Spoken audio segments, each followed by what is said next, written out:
इतर राज्यांची सुद्धा भवनं मुंबईत, नवी मुंबईत उभारली गेली. माझं राज्याच्या मुख्यमंत्र्यांना असं आव्हान आहे देवेंद्र फडणवीसांना, मुंबईमध्ये किंवा मुंबईच्या आसपास बिहार भवन उभारण्यासाठी तुम्हाला जमीन द्यावी लागेल.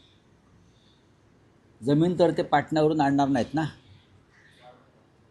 मग त्यासाठी तुम्हाला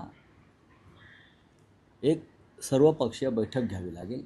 घ्या आणि लोकांना सांगा की मी मुंबईत बिहार भवनला जागा देतोय आणि त्या बदल्यात आपण बिहार सरकारकडे एक मागणी केली पाहिजे की पाटण्यामध्ये आम्हाला 5 एकर जागा द्या, आम्हाला महाराष्ट्र भवन उभा करायचं.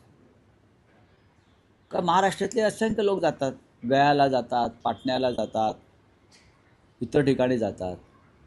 आम्हालाही 30 माळ्याचं महाराष्ट्र भवन पाटण्याला उभारण्याची संधी मिळावी. ही सांस्कृतिक देवाणघेवाण आहे असं मी मानतो. बिहारी बांधव जर आमचे असतील तर मराठी बांधवांना तुम्ही तिकडे स्वीकारलं पाहिजे. ही सांस्कृतिक देवाणघेवाण आहे आणि ती संपूर्ण देशभरात असायला हवी. फक्त मुंबईवरच आक्रमण का?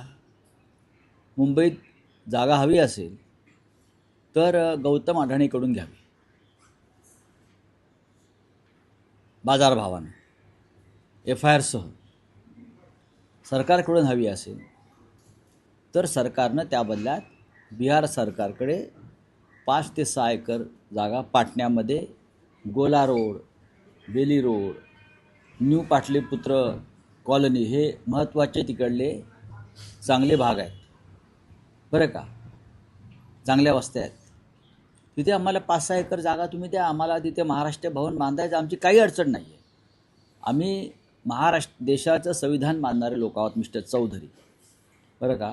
तुमच्यासारखे आकांड तांडव करणारे लोक आम्ही नाही आहोत. पण मुंबईची परिस्थिती समजून घ्या, मुंबईची अवस्था काय झाली आहे ते समजून घ्या. उगाचच वातावरण बिघडेल अशा प्रकारची वक्तव्य कृपा करून करू नका.